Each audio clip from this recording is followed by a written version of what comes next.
Well, hello everyone. I am excited to say the least to have Jim Perona live with me here today. Of all the days, we had a lovely conversation a couple weeks ago, and I fell in love with his story. As you know, I really started bringing people in to go live to increase the level of hope that we have in our communities and to see the good being done in the world. And Jim is a world class guitarist. He's a keynote concert speaker, which I can't wait to ask you about that. And he truly embodies resilience, creativity, and does so with such a depth and heart. And I can't wait to share your journey through MS and just how you're, a warrior there. You're a proud little girl dad, which is so fun. And, you just really lead with humility and grace. And again, I'm just really grateful to have you here. I can't wait for people to know more about you and the work that you're putting into the world. So with that, what would you like to start with?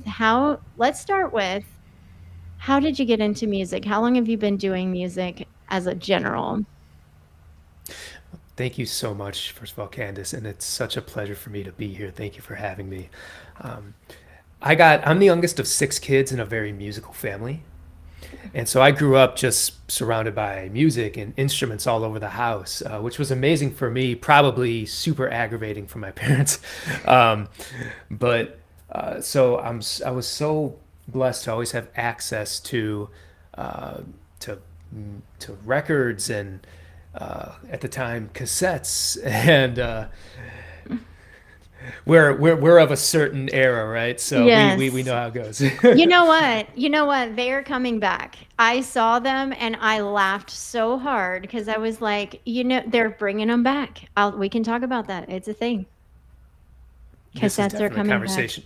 This is a conversation we're going to need to have. Yeah, Yeah, yeah. yeah. All So anyway. right. So, and so I grew into music. It was just a part of my life. And one of the first things I ever learned about myself as a complete no doubt certainty when I was just very young, probably 5 or 6 years old, was that I loved music. Like I think when you're that young, you already know you love mom and dad. You love, but one of the first things outside of my nuclear family was that, oh my God, I love music. I am passionate about music. And then a few years after that, when I was 9 years old, I was in third grade, and one of my brothers had a band that was playing at a local cafe once a month. And if I Mhm. got my homework done on time, my parents would let me tag along with them to see them.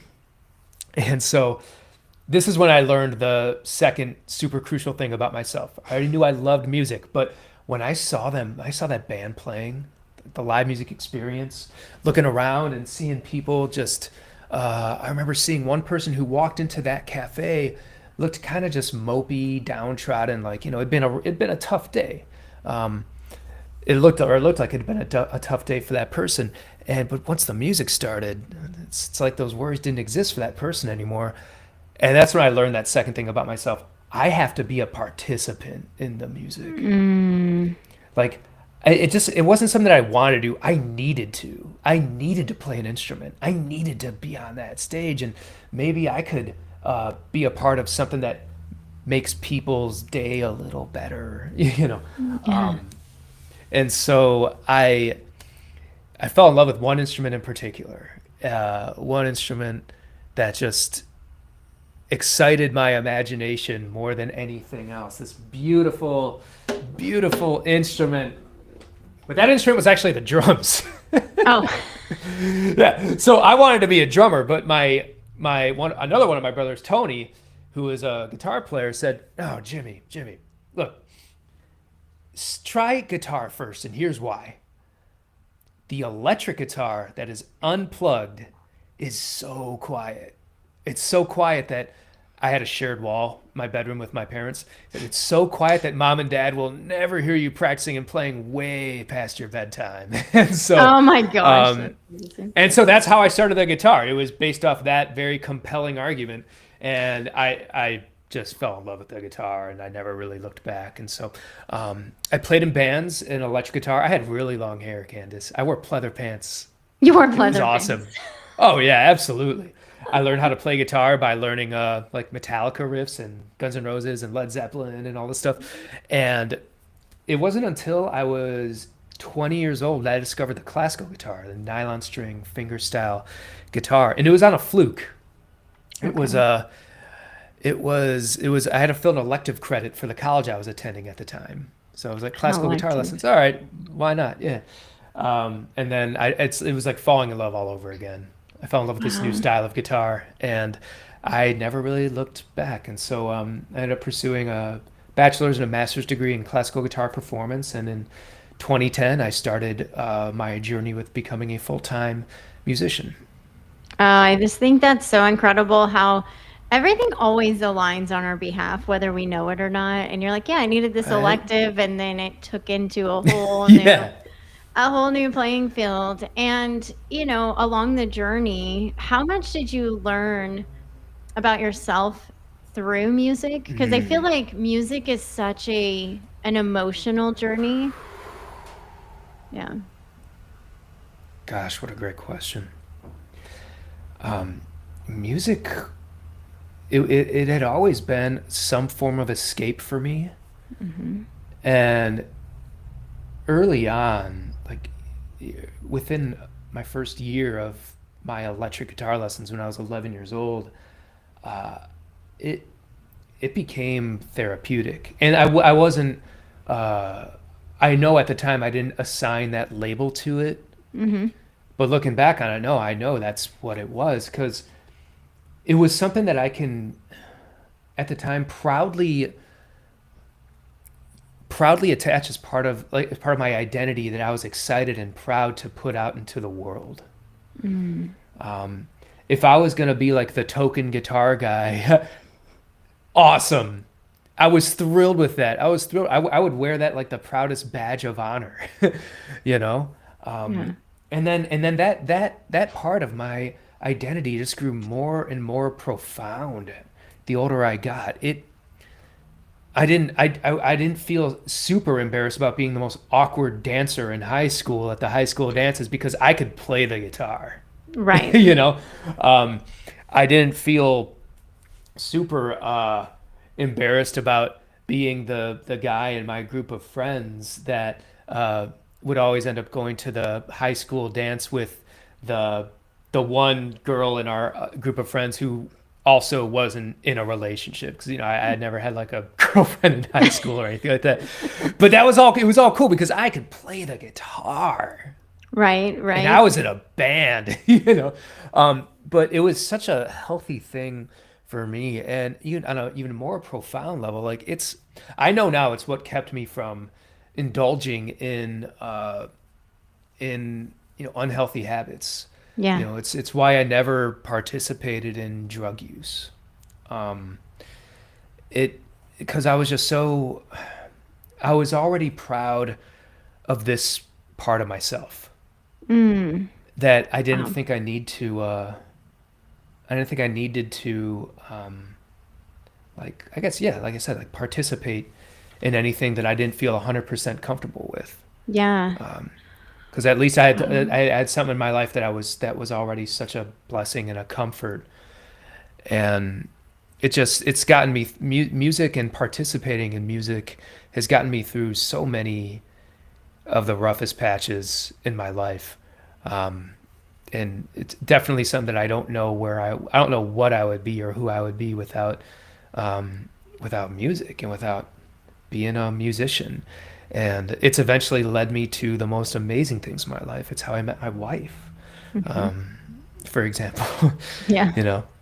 And Yeah. it's how it's my passion, and for the past 15 years it had been my profession as well. And now it's forming into something new, which I'm sure we'll talk about. Yeah, I'm excited to even, dive down how your life has changed over the course of a couple of years, having a diagnosis that hit you pretty much out of nowhere and in the middle of a whole lot of different life things going on, which I would love to have the opportunity to share that story, because one of the things that I really valued out of our conversation was the way in which you talk about music, and you really paint this picture of the movement that it creates, the energy that it creates, and the connection that it provides us. And we were talking about this, and music is a universal language.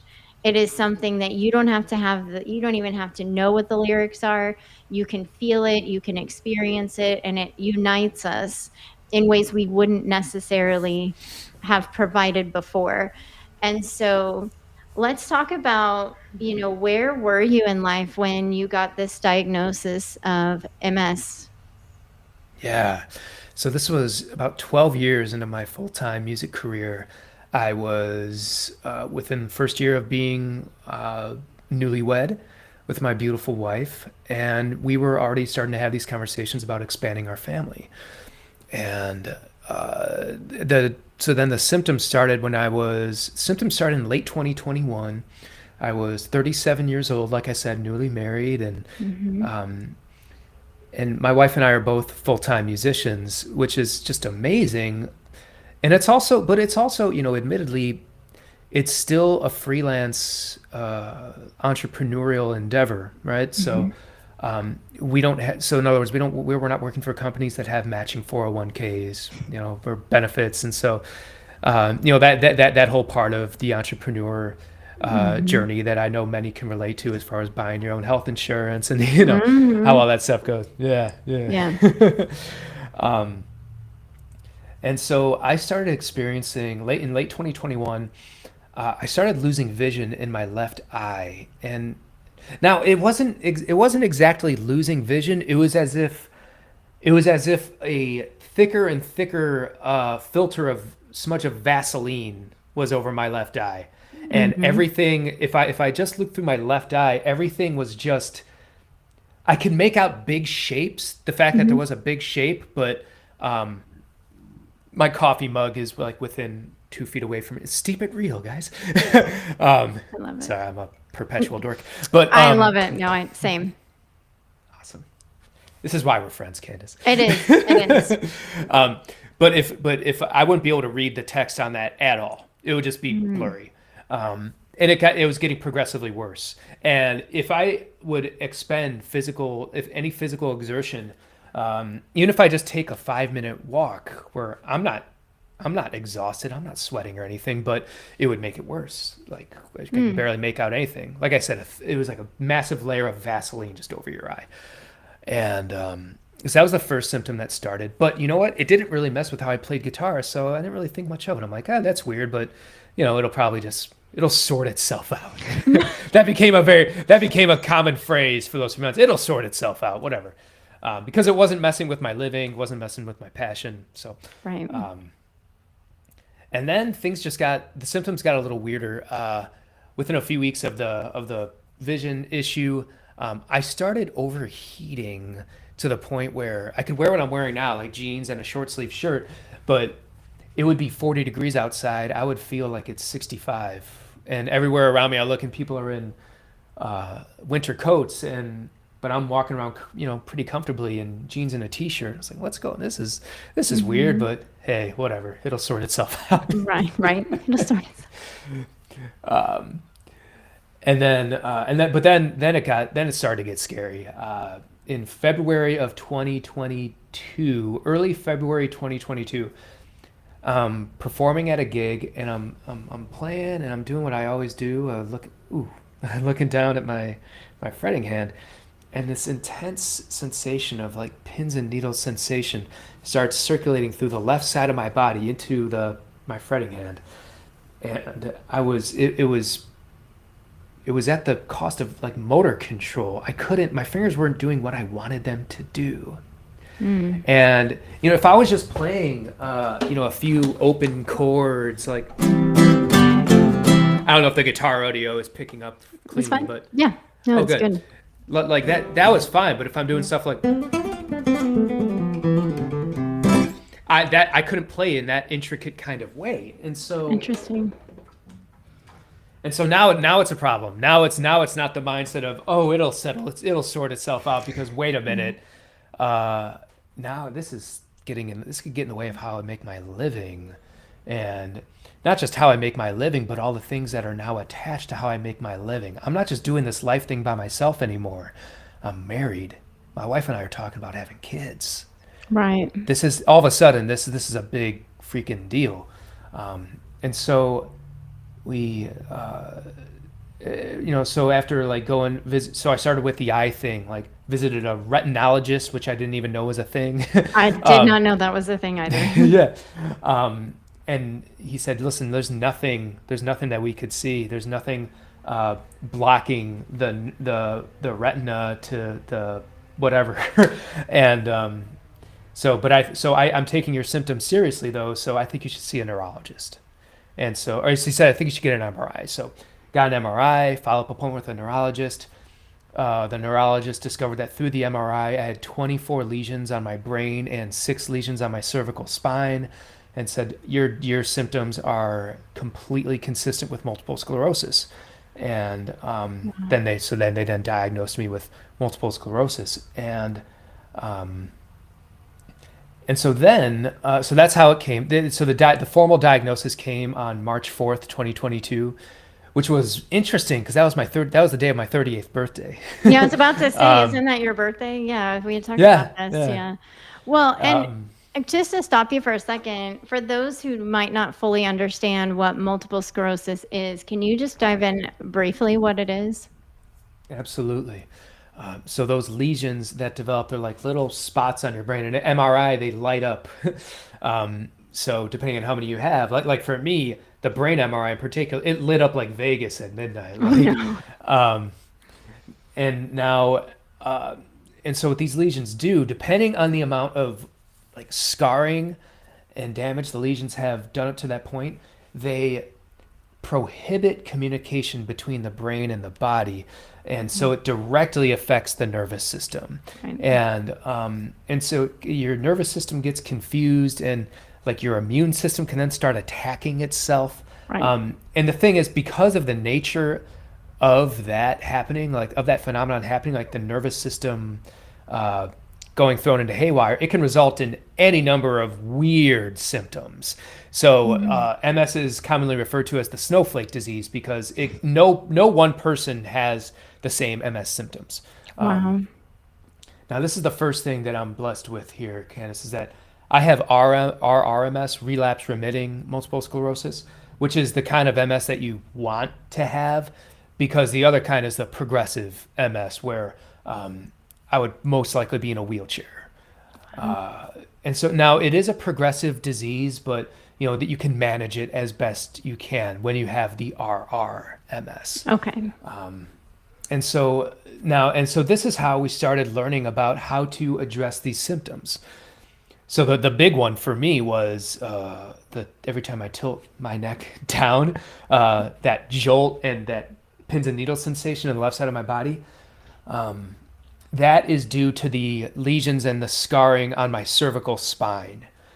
And I can't really make that go away, but I can play guitar without like looking down at my hands. So if there's something that I'm playing that would normally be up and down the neck and needing to look down, like Thunderstruck by AC/DC, like getting used to play that without looking down, and just getting the confidence to do that, and getting comfortable doing that to where it will still be accurate and I'll still feel like I'm in command and I'm in control. It's just revisiting all these hundreds of songs in my repertoire, and all right, let's play it. Let's put on the blindfold. Let's play with the eyes closed and just not looking down. And in the long run, like it was that was a grind, that was a process, but I've come out as a better musician as a result, because I'm looking out into the people more, into the audience more. I can emote more. I can read the room more. I can feel my way through it more. And so that in the long run, I think it has been like a blessing. in Yeah. disguise. Not all symptoms are as solvable as that one, but you know, I mean, we all have our something, right? Yeah, yeah.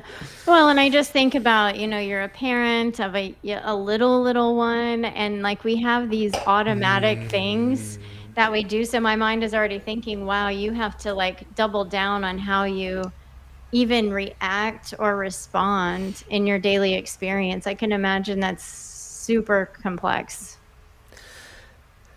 yeah, it's when we and that's something that is so interesting, Candace, because it makes me think about the spot I was at in my life at the time of the diagnosis.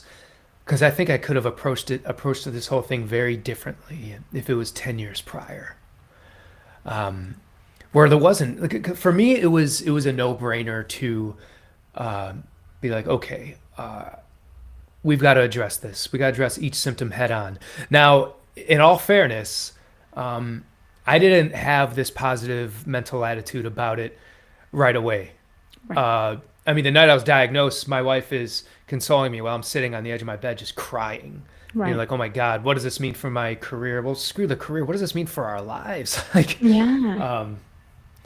and so I definitely went through the a big woe is me phase.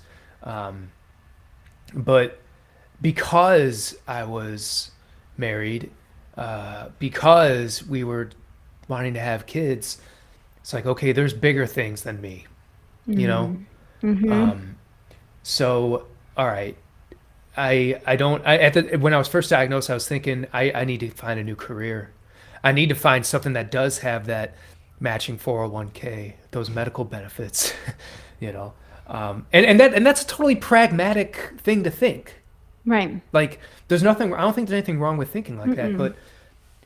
but I'd been a full-time musician at that time for 12 years. I'd built up so much equity in being a musician and Mhm. having opportunities and being like have a great network of leads that come my way. And like, so I built up a lot of momentum. Yeah. And it was like, well, instead of trying to figure out a new career, maybe it's going to be easier to figure out how to keep the current one going. I love that. Maybe that is the more pragmatic solution for now. And so that's where the playing the no lick guitar thing came from. Figuring out how to address that, and it taught me a lot uh, about resiliency and about performing through pressure, which I think those two things kind of go hand in hand. Um, Mhm. I learned a massive thing about performing under pressure about, like, first of all, pivoting. Uh, like, it wasn't a complete career pivot, but it was a pivot within my existing career, how I can keep my performance career going. It was it was performing and excelling through, despite the conditions, despite the cards that you're dealt. Mm. I can't control MS. It's an incurable. There's no cure. It's an autoimmune disease that is progressive, and there's no cure. But I can control how I react to it, Right. and that's where again, that's kind of how the no look guitar thing kind of came. And not only doing that, but doing that through this lens of um, maybe I can come out a better musician on top of this. So Mhm. maybe this isn't just salvaging, but it's about finding a way to thrive and grow amidst this adjustment. And then it is and then it's like redefining like what success is for me, because and this actually is maybe a bit more applicable to this whole marathon thing. Um, Yeah, I can't but wait to dive into that. yeah, it's renewed. It was a renewed perspective, and at this point I'm kind of getting away from what your original question was. I'm so No, sorry. no, no. That's the Um, thing about, that's the great thing is we carry the conversation where it needs to run and go. And, even just thinking about what you were saying about it makes you think about your priorities and what does yes, success thank you. look like, right? Because, and I think Yeah. that's, applicable for any entrepreneur. And And anybody that's going through a challenging time, like there's so many people going through challenge right now, and there's the way of reframing, re-looking at it to say, wow, this is not great. I'm not enjoying this. This is really hard. And being able to see that on the other side of it, you might actually be a lot better from this experience. And how do I get there? How do I pivot? And it's not that you have to do it right then. Like allow yourself to have that processing moment, like you're sitting on your bed and you're questioning. You're like, what in the world is, like, what have I done? Like all the things. But, I think it shows volumes that you really have to dive in and do that inner work when it's really hard. Absolutely. And it's I think it's understandably difficult to to see what could come out, what positives could come out of this while you're in it, while you're in the Absolutely. yeah. Yeah. Right. Like no sugarcoating necessary, right? Like sometimes it's really freaking hard and you Yeah. don't have to look at the sunshine on the other side of it just yet. Give yourself the reality that it's going to be a battle. And that's where, the name of my business, The Warrior Within, it came Love that. because sometimes we have to summon that inner warrior to get through life's hard moments, to get through figuring ourselves out because it's not easy work. And sometimes life throws you these moments where it kind of forces you into looking at life differently. Isn't that the truest thing as there that there can be? We were just, we touched upon like redefining success in those moments. I realize now that success, it's not, success can just be getting through the freaking day with your head still on your shoulders, Right. Well, and in your, right? yeah, yeah, yeah, for real.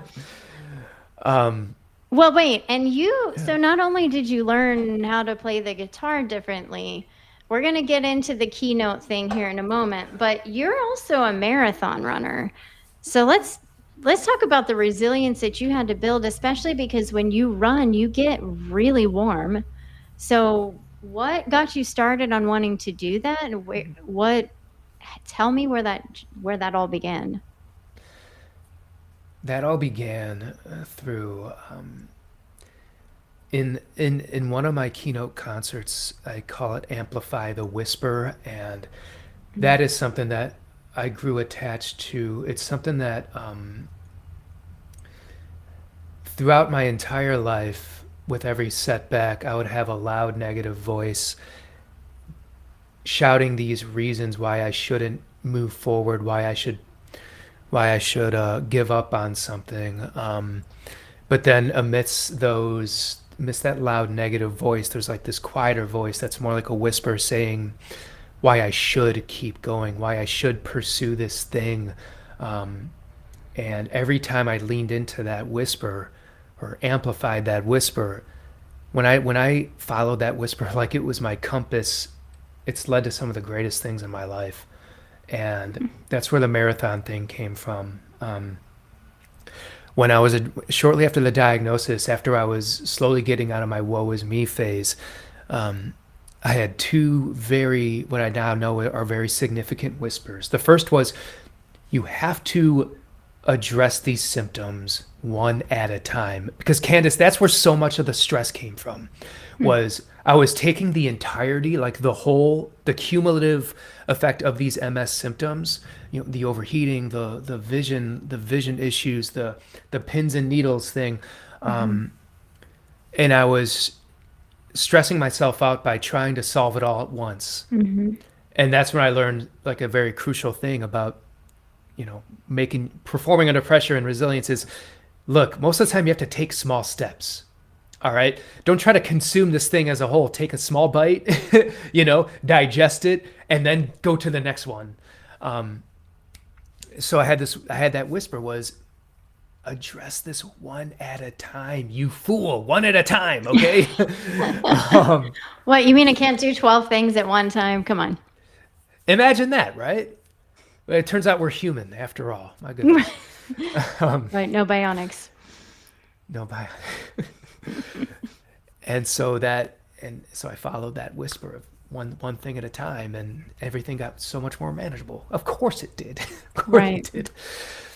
But then the other whisper that was happening alongside that, and this is the one that surprised the hell out of me, was you need to try to run a marathon. And you're What? like, what? What? You're Dude, like, did and I this is hear at that one a right? exactly, exactly. And it was like, are you sure? Because I'm still going through things that are happening physically that are still kind of freaking me out, and I'm dealing with it, and but it's still kind of freaking me out. But um that is a whisper that did not sort itself out. That stayed, and that kept getting louder and louder and louder. Even though I had that loud voice in my head that's saying this is not a good idea. And again, sometimes that loud voice, even if sometimes it could come from a negative place, but sometimes, like the career pivot idea, like it's not exactly coming from a totally negative place because it's making good points. You know, it's making these pragmatic points that's hard to argue against. But like everything else, like every other whisper I've had, I was like, all right, I got to at least try this and see what it looks like. So I I went for my first training run. Like I'd always kind of been a runner. I've run a few half marathons. I'd run a bunch of Hmm. 10Ks, but I never tried to do a marathon. After each of the handful of half marathons I've run, I left away. I came away with two sensations. Like, man, oh God, I feel so great that I did that. And also, man, who the hell would ever want to do that twice? That's insane. you know? Yeah. Um, so, and I used to teach guitar lessons for years and years. And one of my students was a podiatrist, and he would always tell me like, Jim, don't ever try to run a marathon because most of my patients are in their 40s or 50s or 60s, and they all have run marathons and they're just dealing with the after effects now. And like marathon runners are how I make my living. Oh gosh. You know. Um, and he told me there are very few animals in all of nature that run 26.2 miles without really stopping. So it's not a normal thing to do, you know. Yeah. So again, very pragmatic arguments, right? Right. So I try my first distance run and post MS, living, and I could barely make it, like a few miles, which I had always been able to comfortably run a few Hmm. miles, but yeah, it wasn't happening. Not only was it not really happening, but I was exhausted. Like I felt like I got Mm. hit by a truck. Like I had zero energy, and it Wow. made it made just doing things around the house a big endeavor. And big endeavor. It made performing a classical guitar gig feel like absolute exhaustion. And I was like, all right, this isn't sustainable. Yeah. Um, I need to be present and reliable at home for my family. I need to be present, reliable to my clients who are expecting a certain level of performance out of me. And so I immediately was ready to give up on the whole idea. But then I think, you know what? What if I try to just do it? What if I just do it really early? And so I did it at 7 a.m. Right after the sunrise. But again, and so it was a few degrees cooler, but I was exhausted all over again. And so I said, all right, this is just not happening. Yeah. And then, but that whisper wouldn't escape. That whisper stayed with me. It was like, dude, you got to try to beat the sunrise. All right, Gotta beat the sunrise. Wow. beat the sunrise. And so I did that, and completely different story. Yeah. The fatigue wasn't there. Um, and at first I was like, well, this is kind of annoying because I had to do this marathon thing. I have to wake up, pre sunrise and go on runs. But I did it a couple more times, and then I got so fired up about it. My mini woe is me session of, oh man, everybody else or most other people are able to train at 7 in the morning. They're able to train at any time where the sun is out, but I can't. That sucks. But that went away quickly, and Hmm. that got replaced by this significant fire that grew underneath me, because that fire that was being lit from this place of like, Hmm. there is actually a way with these nagging MS symptoms to train for a marathon. You are Yeah. so lucky, dude. You are so freaking lucky. So you can either now choose to honor that and pursue it, or you can just say, hey, waking up, that early is annoying and it's not worth it. But I was too fired up at that point. Yeah. And so as the marathon training regimen progressed and evolved, where the distance runs become longer and longer, and running up to get that 20-mile run, I had to get up earlier and earlier, and I got into the habit of waking up at 2:30 in the morning. Ooh. And it was also around this time that I grew really attached to this concept of earning the sunset, where just a phrase that you could take it however you want. I think most of all, it's just like, I think for me it means not so much of a literal thing, but for me it just means that putting in a really focused and fired up amount of effort, filled with intention towards an endeavor, and whether that's for the day or for the month or for whatever. But that became my mantra. That became my mantra. Beat the sun at 2:30 a.m. Here we go. We beat the sunrise. I do the run, put in the day's work. That sunsets, earn the sunset. Beat the sunrise to earn the sunset. Beat the sunrise, earn the sunset. Beat the sunrise, earn the sunset. And so on October 8th, this was all in the summer of 2023. So on October 8th, 2023, the Bank of America Chicago Marathon, I finished my first marathon, and I kind of earned my sunset for that day. And it was 584 days after being diagnosed with MS. And Wow. and I was so blessed, Candace. I was so blessed, my friend, because the day of the marathon, like, there have been previous marathons, including the Chicago Marathon, where they had to, call the marathon because it got into like the high 70s, low 80s, Yeah, and I it was was, gonna which is, ask about that. yeah, which is not only dangerous for an MS patient, but anybody who's, Yeah. trying to do an ultra endurance kind of endeavor. Because we all become our own worst enemy at that point. You want to do it, right, at the cost of your Anything. health. And exactly. But at least for that marathon day, October 8th, 2023, it was low 50s and overcast without raining. It was Oh, perfect. yeah. Couldn't have been better. Yeah. So it was Wow. amazing. That It was was an amazing definitely experience. divine intervention and just taking care, like Right? being like, see, I got you. Well, and let's talk about these keynote, how are you bridging music and keynotes, and what does that look like?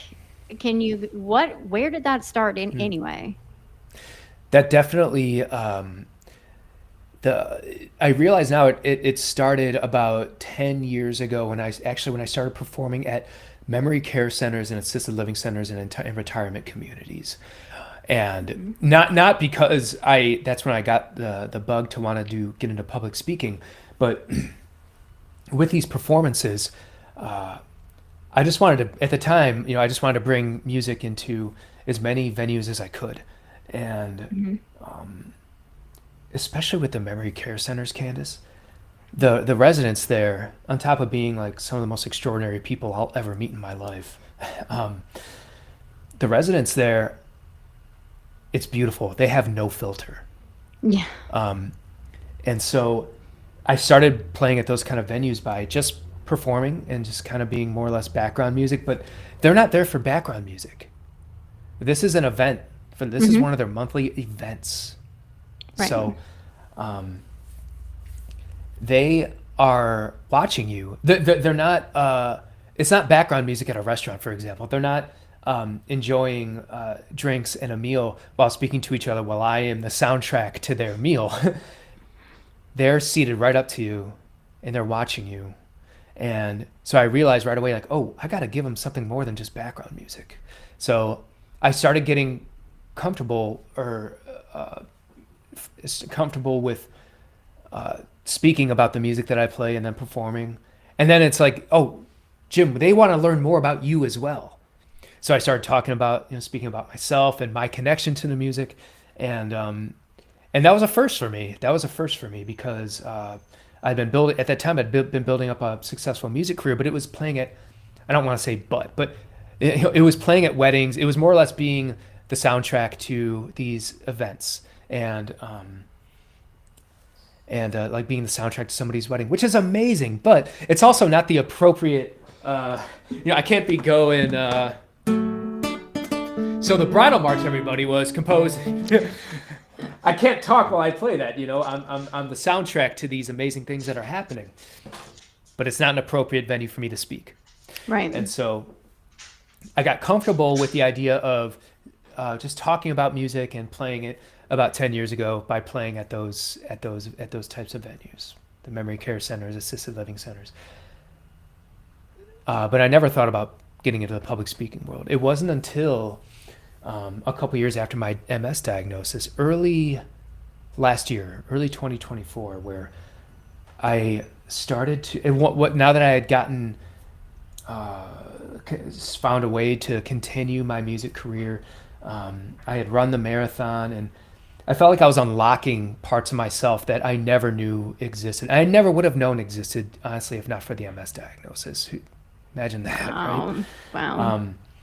And what it did, Candace, was it made me want to make a bigger or maybe just like a different type of impact with my music, because I felt like I felt like I had been going through stuff that was profound. And it changed me. It was changing me. And so making maybe a deeper or a different kind of impact. What does that look like now? And so that's where the public speaking idea came about. But how is that? How can I do that? That's authentic to me. And that's where the keynote concert format kind of presented itself. And so what a keynote concert is, it's, let's say in a 1 hour keynote, in a 1 hour program, it is a story about, it's 3 stories and 3 musical performances in which the steps, the takeaways are presented via the stories and the music that I perform.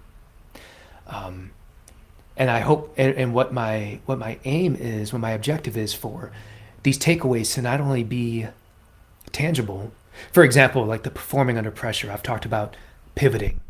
I've talked about in our conversation, you can't change you can't change the conditions. You can't change, a lot of times you can't change the cards you're dealt, but you can change how you react to them. Right. And I talk about redefining success. And what does that look like? And throughout our conversation, you and I have been talking about not only those principles, but what does that look like? And I've talked about how that has looked like for me. And so in a keynote concert, it'll be story, performance, and the performance will be a piece of music that is in context with the story. Hey, puppers! The story I just told. With the story I just told. So story, performance, story, performance, story, performance, and that is the keynote concert.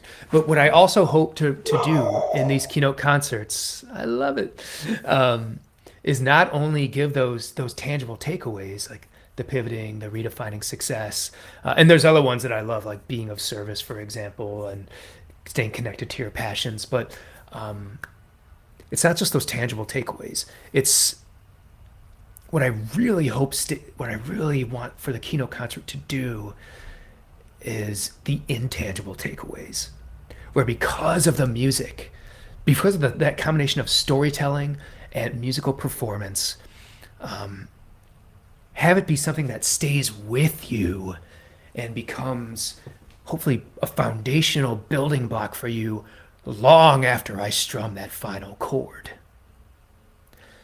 And so that is my current endeavor with keynote concerts. This is my first full year of pursuing it. I've learned so much by doing it. I absolutely love it. And I love it because of the feedback that I have gotten from the people who have attended these keynote concerts and how it has helped them through their own stuff, their own somethings that they're going through, because we are all going through something. That could be physical, that could be emotional, that could be spiritual, that could be mental. It could be any combination of those things. And that is what is so fulfilling for me right now. And it's the biggest whisper I have followed so far, is to pursue these keynote concerts, because like I said, it's making a different kind of profound impact through music, and now through storytelling, and in a crazy way providing this incredible silver lining to because I would not be doing this if I hadn't been diagnosed with an incurable autoimmune disease. But this is this work is so important to me, and it's only important to me because it's had really positive effects to those who have been in attendance for it and witnessed to it. And I'm very passionate about it, and I'm gonna keep following this, keep following this new whisper of mine. Well, apparently Nola just wants to make all the performances today, so there we go. Hey, you. Yeah, she's been super. She knows I'm leaving, I think. But anyways, I think your story is so incredible. And, again, the way that you feel into music is felt, and the impact that you're making, like almost despite having this autoimmune disease that truly changes everything about your life, is inspiring, because it shows others who might not have the same challenge that they can overcome any challenge. And that's one of the biggest things that I think you provide, is that reminder that you can overcome anything, and we don't have to compare, what we're going through to anybody else. No. We're all going through things, and it's a choice, right? Like you truly have choice in your life to pivot and move forward and earn that sunset. I really love that. So with us coming to a close, what's one thing you hope listeners take away from today? First of all, my goodness, you're doing fine. You're doing fine. If you just got through the day, you're doing fine. And hell yeah to you. Kick ass. I'm rooting for you. I think a big takeaway for today is that, we're all going through something. And I think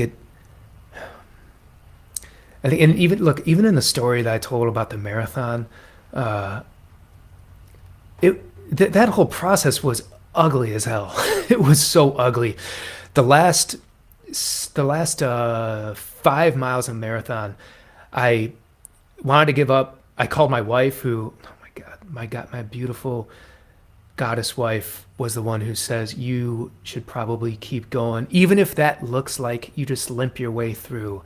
And that was the last 5 miles of the marathon. And again, the way I finished that marathon, I didn't finish in the desired mile time. No, not even close. The last 5 miles, I was limping my way through. And again, it was ugly. It was really ugly. But it was another example of something we talked about, redefining success, earning the sunset. What did it look like for me at that point? It was just crossing the finish line, even if that meant just kind of limping my way to it and groaning my way through it. But that's what success became. And if you're, going through stuff where the weight of it, the weight of what you're going through feels insurmountable, if you're feeling over encumbered by that weight, like, yeah, yeah, I acknowledge that sucks. It friggin' sucks. And maybe the best thing you can do is just take one little part of that and be like, okay, what does this part look like? How can I address this? And just this part. Take that small step. Because that small step is actually a big freaking step. And redefine success, like earning the sunset. What does that mean? Like, if it's just making it through the day and being able to rest your head and just get a little rest and wake up, the sun's gonna rise tomorrow. Good on you. Good on you. Because that itself is an act of courage. And try to take that small step the next day. Because I think it's so human of us to take it all on at once. I think it's human that we want to believe we can take it all on. We want to believe we're untouchable and we're strongest, but no, that's a lot of times that strength just comes through taking those small steps and those building blocks. So, that's power. in that way. It's power. Well, and that's just a reminder too that we don't always have to be strong. I say that all the time with clients. Like the people that I'm working with are very hyper independent, hyper aware of their life, and they can fix it. They can move through anything. And sometimes it's okay if you can't in that moment. Yeah. It's one step at a time. And that's Exactly. something it's a language you have to learn with yourself, I think. So, oh my gosh, how can people best connect with you if they are interested to learn more about your work or have you come in and do one of these keynotes? Absolutely. JimPerona.com. It's a great way to do it. And so JimPerona.com. I'm very active on the socials, especially on Facebook, Instagram, LinkedIn. But JimPerona.com. And if there is on the socials, if there's multiple Jim Peronas, I'm the dude playing the guitar. I'm the guy with the guitar on it. And yeah, I would Awesome. love to hear from you. Awesome. Well, thank you. We connected through the Outlier Project, and I'm beyond Yes. grateful that we began a conversation. So shout out Scott, Yes. Outlier Project, and yeah, I'm so thankful for that community because I've met so many incredible humans like yourself. And so, but anyways, well, thank you for being a part of this conversation. There's so much more that we could go into, and I'm sure I'm going to have you back on. But thank you to everyone who's listened, and really, I hope you take away the story of hope. And, again, just look deep within you to know you can overcome just about anything in life. So we'll see you guys